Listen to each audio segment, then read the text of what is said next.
সবাইকে স্বাগত জানিয়ে আজকের ক্লাসটা শুরু করছি। আজকের ক্লাসটাতে আমরা একটা নতুন কনসেপ্ট নিয়ে আলোচনা করব। সেটা হলো network model of A project বা PERT এবং CPM। এই যে টপিকটা নিয়ে আলোচনা করছি সেটা নেওয়া হয়েছে আমাদের system simulation with digital computer যে বইটা আছে বাই নার্সিং ডিও, ওই বইটার 5 number chapter simulation of a PERT network, এটা থেকে। পার্ট কি জিনিস? পার্ট হচ্ছে আমাদের ফুল ফর্ম হচ্ছে programme evaluation and review technique. একই সাথে CPM মানে ক্রিটিক্যাল পাথ মেথড। এগুলো কি? এগুলো হচ্ছে কিছু স্ট্রাকচারাল সিস্টেম যেগুলোর মাধ্যমে আমরা বিভিন্ন ধরনের প্ল্যানিং এবং শিডিউলটাকে রিপ্রেজেন্ট করতে পারি। কিসের প্ল্যানিং এবং শিডিউল? বিভিন্ন ধরনের লার্জ প্রজেক্টের প্ল্যানিং এবং শিডিউলটাকে স্ট্রাকচারালি রিপ্রেজেন্ট করার জন্য আমরা পার্ট এবং CPM ব্যবহার করতে পারি। এই টেকনিকগুলো 1950 সালের আগে ছিল না। 1957 এবং 1959 সালে আমাদের এই দুটো টেকনিক আসার পরে আমাদের বিভিন্ন ধরনের প্ল্যানিং বা শিডিউলকে বিভিন্ন ধরনের প্রজেক্টের জন্য ম্যাথমেটিক্যালি বা স্ট্রাকচারালি গ্রাফিক্যালি আমরা রিপ্রেজেন্ট করতে পারলাম এই দুটো টেকনিকের মাধ্যমে। এখন এই দুটো টেকনিকের মেইন কোর কনসেপ্ট হচ্ছে network model of A project. Network মডেলটা আসলে কি? নেটওয়ার্ক মডেলটা আসলে আমরা দেখব ডিটেইলে আস্তে আস্তে। তার আগে যে কনসেপ্টগুলো আমাদের লাগবে সেগুলো হচ্ছে যে প্রত্যেকটা প্রজেক্টকে আমরা কিছু কালেকশন অফ অ্যাক্টিভিটির বলতে পারি। ঠিক আছে? Generally any project can be thought of A number of separate activities. যেমন একটা এক্সাম্পল দেওয়া আছে, দেখো, বিল্ডিং কনস্ট্রাকশন। একটা বিল্ডিং কনস্ট্রাকশন যদি আমাদের প্রজেক্ট হয় তাহলে আমাদের প্রথম কাজ হতে পারে সিলেকশন অফ সাইট, কোন জায়গায় বিল্ডিংটা তৈরি করব। তারপরে ডিসিশন অফ আর্কিটেকচার, কোন আর্কিটেকচার বা কোন ব্লু প্রিন্ট বা কোন টেকনিকে আমরা বিল্ডিংটা তৈরি করব। সেটা স্টিলের হতে পারে, সেটা তোমার কনক্রিটের হতে পারে, তোমার আমাদের ফাউন্ডেশনটা দেওয়ার পদ্ধতি আলাদা আলাদা হতে পারে। ঠিক একইভাবে তারপরের একটা কাজ হতে পারে লেইং অফ ফাউন্ডেশন। তারপরে আমরা গ্রাউন্ড ফ্লোর তৈরি করলাম অথবা গ্যারেজ তৈরি করলাম, তার উপর একটা ফার্স্ট ফ্লোর, সেকেন্ড ফ্লোর, এভাবে আমরা ভিন্ন ভিন্ন কাজগুলো আলাদা আলাদাভাবে আইডেন্টিফাই করতে পারি এবং সবগুলো কাজ বা সবগুলো অ্যাক্টিভিটি মিলিতভাবে আমাদের টোটাল প্রজেক্টটাকে রিপ্রেজেন্ট করে। আচ্ছা, এখন বিষয় হলো যে ডিউ টু টেকনিক্যাল রিজনস, বিভিন্ন ধরনের কারণ থাকতেই পারে। এখানে আমরা দেখবো এক্সাম্পল যে some activities can not be started before some others are complete. মানে কতগুলো অ্যাক্টিভিটি অবশ্যই আমরা শুরু করতে পারবো না যতক্ষণ পর্যন্ত না অন্য কিছু অ্যাক্টিভিটি শেষ না হচ্ছে। যেমন ধরো এখানে যে এক্সাম্পলটা দেয়া আছে, বিল্ডিং কনস্ট্রাকশনের যে এক্সাম্পলটা, লেইং অফ ফাউন্ডেশন, মানে ফাউন্ডেশন আমরা দিব, এই টাস্কটা আমরা কখনোই আর্কিটেকচার ডিসিশন করার আগে শুরু করতে পারি না, কারণ আমরা ফাউন্ডেশনটা কিভাবে দিব সেটাই তো বলে দিবে আমাদের ডিসিশন অফ আর্কিটেকচার, তাই না? যে প্রত্যেকটা অ্যাক্টিভিটির মধ্যে কিছু কোনো না কোনো ধরনের রিলেশনশিপ থাকবে, সেটা হচ্ছে প্রিসিডেন্স রিলেশনশিপ। মানে কোনটা আগে হবে, কোনটা পরে হবে, কোনটা এই মুহূর্তে শুরু করতে পারছি না কারণ আগেরগুলো শেষ হয়নি। এই রিলেশনশিপগুলোকে বলছি আমরা এখানে প্রেসিডেন্স রিলেশনশিপ। একইভাবে প্রত্যেকটা অ্যাক্টিভিটির একটা টাইম লাগে কমপ্লিট হতে, সেই টাইমটাকে আমরা বলি ডিউরেশন। ওকে, তাহলে এই তিনটা কনসেপ্ট অ্যাক্টিভিটিগুলো মিলিতভাবে আমাদের প্রজেক্টটাকে ডিফাইন করে। প্রত্যেকটা অ্যাক্টিভিটির মধ্যে কোনো ধরনের প্রেসিডেন্স রিলেশনশিপ আছে। একইভাবে প্রত্যেকটা অ্যাক্টিভিটির কিছু ডিউরেশন লাগে, কিছু সময় লাগে কমপ্লিট হতে। এই তিনটা জিনিস মিলে আমরা এই তিনটা জিনিসকে আমরা একটা স্পেসিফিক ডায়াগ্রাম দিয়ে রিপ্রেজেন্ট করতে পারি, সেটা হচ্ছে অ্যারো ডায়াগ্রাম। ঠিক আছে? এই অ্যারো ডায়াগ্রামটাকে আমরা বলি, বিভিন্ন ধরনের অ্যারো ডায়াগ্রামের মাধ্যমে রিপ্রেজেন্ট করা স্ট্রাকচারটাকে আমরা বলি activity network or activity graph. আচ্ছা, activities are shown as directed lines or edges, also called branches or arrows or arcs, and nodes represent the beginning and completion of activities called events or milestones in the project. আচ্ছা, সহজভাবে বলতে গেলে arrow ডায়াগ্রামটা কি আমরা একটু সংক্ষেপে যদি আমরা দেখতে চাই, একটা সিম্পল, এই যদি একটা দাগ হয়, এটা হচ্ছে একটা তোমার অ্যারো ডায়াগ্রাম। ঠিক আছে? এই টোটাল একটা অ্যারোটাই হচ্ছে আমার একটা activity, single arrow, single activity. এই যে এখানে বলতে বোঝাচ্ছে যে activities can be shown as directed lines. Directed বলতে একটা একটা লাইন এ কোন দিক থেকে শুরু হচ্ছে, কোথায় শেষ হচ্ছে, সেটা ডাইরেকশনটা আমাদের বলে দিতে হবে। এটা হচ্ছে ডাইরেক্টেড লাইন বা এজ। ঠিক আছে? এবং beginning and completion activities are called events. মানে এটা তো একটা অ্যাক্টিভিটি। এই যে এইখানে যদি একটা আমরা পয়েন্ট দিই এবং এখানে একটা পয়েন্ট দেই, এই দুটো পয়েন্ট হচ্ছে আমাদের বিগিনিং মাইলস্টোন বা বিগিনিং ইভেন্ট এবং এন্ডিং মাইলস্টোন বা এন্ডিং ইভেন্ট। এগুলোকে আমরা নোড বলি। তাহলে এটা হচ্ছে নোড, এই সার্কেলগুলো হচ্ছে নোড আর এই লাইনটা হচ্ছে অ্যাক্টিভিটি। এখন নেট এখানে দেখো আমরা যেটা দেখছি যে an activity presented by edge ij, ঠিক আছে। এখানে আমরা এখানে যেটা করতে পারি, এটাকে i দিতে পারি, এটাকে j দিতে পারি, ঠিক আছে। আর এটা হচ্ছে আমাদের t সময় লাগবে টু কমপ্লিট হতে, এটাকে ডিউরেশন t দিতে পারি, এবং এইটা হচ্ছে এই টোটালটাকে এজ আমরা বলছি। এই এজটাকে আমরা আই যে এজ আই কমা জে এইভাবে নোটেশন রিপ্রেজেন্ট করতে পারি। এইটাকে আমরা একটা অ্যাক্টিভিটি বলছি। Can not be started before all activities leading to node I have completed, মানে আমাদের যদি এইরকম ভাবে আরো দুটো অ্যাক্টিভিটি থাকে, এই পাশে এখানে একটা অ্যাক্টিভিটি, এখানে একটা অ্যাক্টিভিটি, অর্থাৎ দুইটা অ্যাক্টিভিটি এসে নোড আই শেষ হচ্ছে, আর একটা অ্যাক্টিভিটি এখান থেকে যেতে গেছে। অর্থাৎ এই অ্যাক্টিভিটিটাকে আমরা এই দুইটা অ্যাক্টিভিটির আগে শুরু করতে পারবো না, এটা এখানে বলা হচ্ছে যে activity can not be started before all activities leading to node I have been completed, মানে শেষ না হওয়ার আগে আমরা শুরু করতে পারছি না। ওই কনসেপ্টটাকে আমরা কিভাবে ভিজুয়ালি রিপ্রেজেন্ট করবো অ্যারো ডায়াগ্রামের মাধ্যমে, সেটা হলো এইভাবে। Let we have a project 6 well-defined and non-overlapping individual jobs, individual activities, তাহলে 6টা আমাদের টোটাল অ্যাক্টিভিটি আছে ধরে নিলাম একটা প্রজেক্টে, সেগুলোকে আমরা নাম দিলাম A B C D E F, ঠিক আছে। এখন দেখো একটা রেস্ট্রিকশন দেওয়া আছে, A must precede C and D, B and D must precede E, C must precede F. এখন দেখো A B C D E F এই 6টা স্পেসিফিক অ্যাক্টিভিটির মধ্যে একটা রিলেশনশিপ, প্রেসিডেন্স রিলেশনশিপ এখানে বলা আছে। বলছে সি এবং ডি শুরু হওয়ার আগে এ অবশ্যই শেষ হতে হবে, B and D must precede, মানে ই এর আগে, ই শুরু হওয়ার আগে অবশ্যই বি অ্যান্ড ডি শেষ হতে হবে। একইভাবে এফ শুরু হওয়ার আগে সি শেষ হতে হবে। আমরা এখানে এই স্পেসিফিক গোল পয়েন্ট থেকে যদি নোড আই ধরি, তাহলে এই নোড আই এর পরবর্তী অ্যাক্টিভিটিটা এই আগে দুটো অ্যাক্টিভিটি শেষ না হওয়া পর্যন্ত শুরু করতে পারবে না। দেখো এই অ্যাক্টিভিটিটার নাম আমরা দিয়েছি, দেখো এখানে ই, এই অ্যাক্টিভিটির নাম দিয়েছি আমরা এখানে বি আর ডি।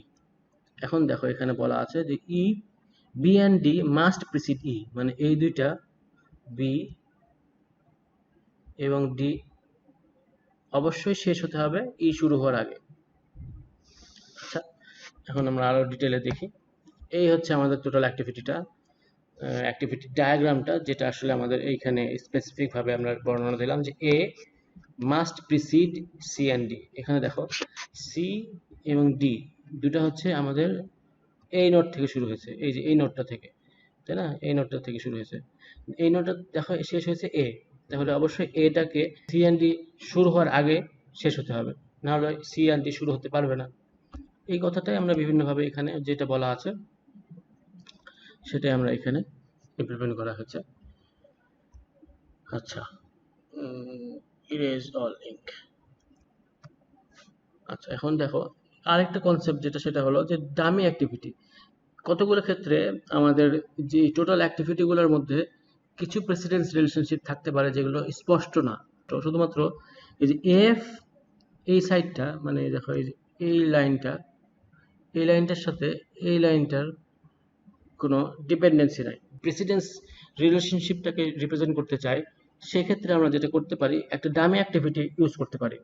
ডামি অ্যাক্টিভিটিটা কি? শুধুমাত্র ডামি অ্যাক্টিভিটি ইউজ করা হয় অ্যাডিশনাল রেস্ট্রিকশন অ্যাপ্লাই করার জন্য, যে F can not be initiated before completion of B and D, মানে বি অ্যান্ড ডি কমপ্লিশন করার আগে এফ শুরু হতে পারবে না। যদি এই কন্ডিশনটা আমরা দিতে চাই, তাহলে এই এফ এর সাথে বি এন্ড ডি এর একটা সম্পর্ক করতে হবে কোনোভাবে। সেটা করার জন্য আমরা করতে পারি যে ডামি অ্যাক্টিভিটি নিতে পারি। ডামি অ্যাক্টিভিটির মেইন যে পয়েন্টটা সেটা হচ্ছে যে তার কোনো ডিউরেশন থাকবে না, ডিউরেশন 0 হবে। শুধুমাত্র একটা ডাইরেক্টেড এজ দিয়ে বা ডাইরেক্টেড অ্যাক্টিভিটি দিয়ে আমরা এই রিলেশনশিপটা স্থাপন করতে পারি, যে এটাকে জি নাম দিলাম। তাহলে আমাদের এখন বি এন্ড ডি এর সাথে এফ এর একটা সম্পর্ক হলো। আমাদের আরো কিছু কনসেপ্ট এখানে জানতে হবে, সেটা হলো ইন ডিগ্রিটা কি এবং আউট ডিগ্রিটা কি। ইন ডিগ্রি হচ্ছে number of edges entering a node, আর আউট ডিগ্রিটা হচ্ছে number of edges going out, ঠিক আছে। তাহলে দেখো একটা নোডের ক্ষেত্রে এই নোডে কয়টা অ্যাক্টিভিটি এসে ঢুকেছে, দেখো একটাও এসে ঢুকেনি, মানে এই অ্যারোর মাথাটা এসে একটাও নাই, সুতরাং ইন ডিগ্রি এখানে 0। এখানে দেখো কয়টা ঢুকেছে, এখানে ইন ডিগ্রি 2, এটাতে আউট ডিগ্রি কত, আউট ডিগ্রি 2, এটাতে ইন ডিগ্রি 2, আউট ডিগ্রি 1, এটাতে হচ্ছে দেখো ইন ডিগ্রি 1, আউট ডিগ্রি 2, দুটো বের হয়েছে, একটা ঢুকেছে। এটাতে দেখো ইন ডিগ্রি 0, আউট ডিগ্রি 2। যেই সকল নোডে ইন ডিগ্রি 0 সেগুলোকে বলা হয় স্টার্ট অফ দি প্রজেক্ট, বা সেটাকে বলা হয় সোর্স নোড। কোন জায়গা থেকে আমাদের প্রজেক্টটা শুরু হচ্ছে সেটা হচ্ছে আমাদের সোর্স নোড, যেটাতে কোনো অ্যাক্টিভিটি এসে প্রবেশ করেনি, ঠিক আছে।